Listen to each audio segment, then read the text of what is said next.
Hey Juventini, welcome back to the channel. I'm Alberto, and you know the drill. I'm going to bring you the latest news surrounding Juventus to today, June 14th. All right, it's going to kick off with an axis that is forming between Juventus and Lecce that kicked off yesterday with an agreement that I reported. Then we're going to get into some deadlines. We have two deadlines this week, one that begins tomorrow and the other one that's slated for next week, and how that could shape up the rest of the mercado for Juventus. And then we're going to tackle the latest on one of Juve's fullback targets and what could be potentially happening there. Let's get into it right now.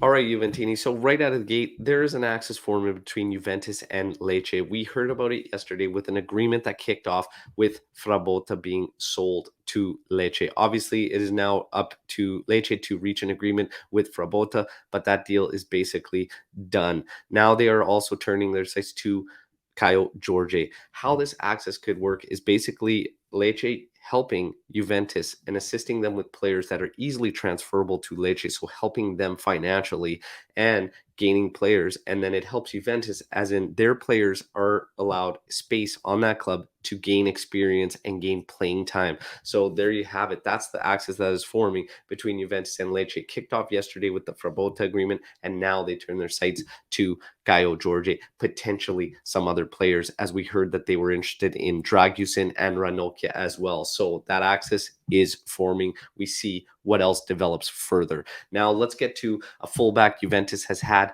their eyes on, and that's Udogi. The latest coming out of Udogi's camp is that there is potential for his value to drop a bit, and that his agent might be working to drop that value a bit. Whether it's to benefit Juventus is still uncertain, because there's also Tottenham that has now started discussions with Udinese to pick up Udogi. Juventus obviously monitoring both situations very, very closely. We haven't heard a lot in the fullback situation since about 3 weeks ago, when we were hearing that Molina was the one that was closer to Juventus from Udinese. But this latest on Udogi, you got to believe that Juventus is keeping tabs on it. They're going to keep tabs on everything, because again, it's a domino effect with all these moves this summer.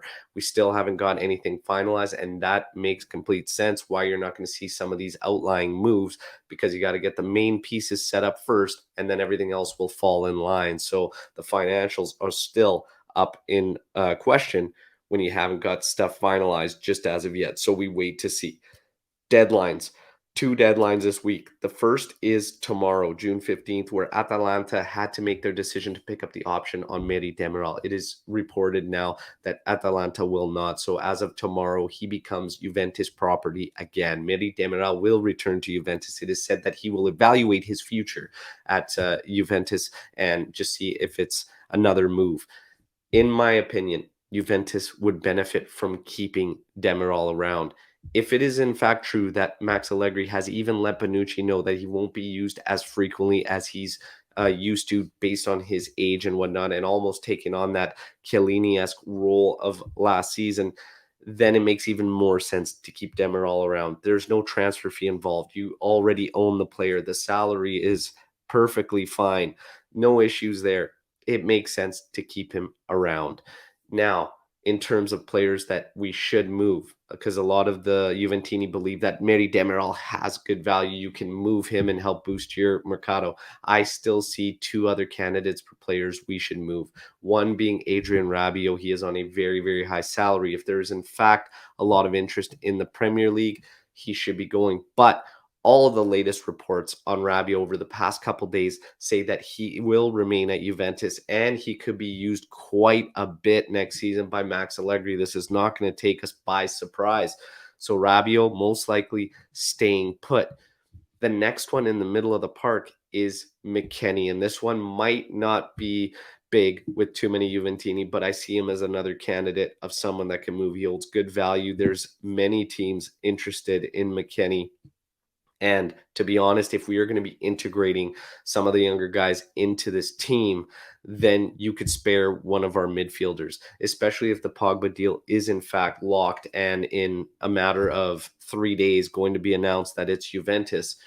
then all of a sudden you have Locatelli a lock, Pogba a lock. You have Zakaria in your midfield. You would have Rabiot if it is in fact true that he's staying. You will have Fagioli potentially integrated. Miretti will probably stay between the U23 squad and the first team squad. Rovella might actually be brought into it.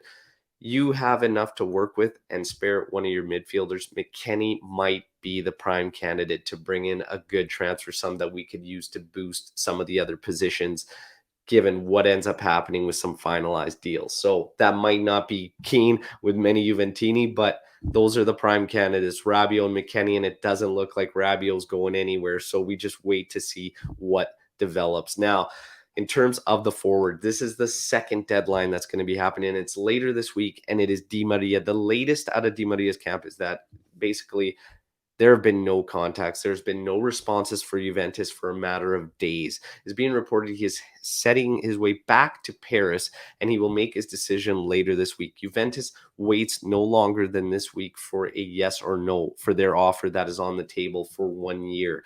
Now, basically, it is being reported that Di Maria has now prioritized Barcelona over Juventus. What does this mean for Juventus now in the Mercato? Well, they are turning their sights again to Gabriel Jesus and looking at formulas to bring in Gabriel Jesus. Everyone knows how I feel about Gabriel Jesus. I would love to see him at Juventus.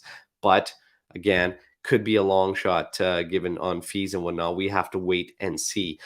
Today, Juventus was also offered Luis Suarez. We remember the Suarez transfer debacle of him almost joining Juventus, the Italian exam, and all the drama and controversy circulating around that potential move that almost took place. Well, he's back on the table and is confirmed by Romeo Gresti that Luis Suarez has been offered to Juventus. For me, this is a simple no, especially if he's coming in just to be a vice to Vlahovic. If you're going to spend on a stopgap signing, make it a move where the player's going to be a very, very big impact at a position where you need the boost. That's why Di Maria as a stopgap made sense, because we need help at the wings, especially if we're going to a 4-3-3, and Di Maria would instantly be one of the highest quality at that position at Juventus. That's why that made sense. To bring in a stopgap and put him in behind Vlahovic makes absolutely no sense to me. But that's just me. Again, I lay it out for all you to play it out. Let me know what your thoughts are on the news you're hearing today. Last but not least, the talks continue and are underway for Morata back to Juventus. Arnautovic is not just an idea, but there's much, much more. And Juventus very, very much being serious about Arnautovic as a vice to Vlahovic. So this scenario is showing us more and more that Morata is in fact being brought in to play on the wing again. I do have issues with this because I would be okay with Morata staying and us picking up another year loan should they find a formula with Atletico Madrid.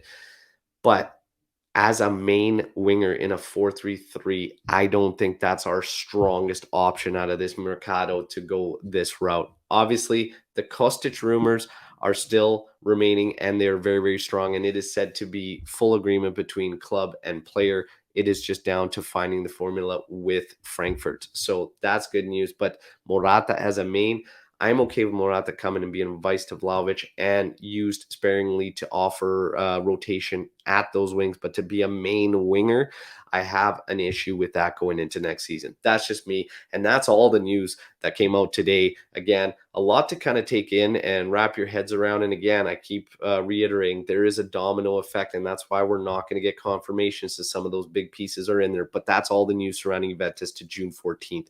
Can't wait to hear what you think, Juventini. Drop all your opinions, comments, questions in the comment section to this video, and I can't wait to mix it up with all of you. Friendly reminder, last but certainly not least, to like the video and subscribe to the channel. It's all Juve all the time. Until tomorrow, fino alla fine, forza Juve. Ciao tutti.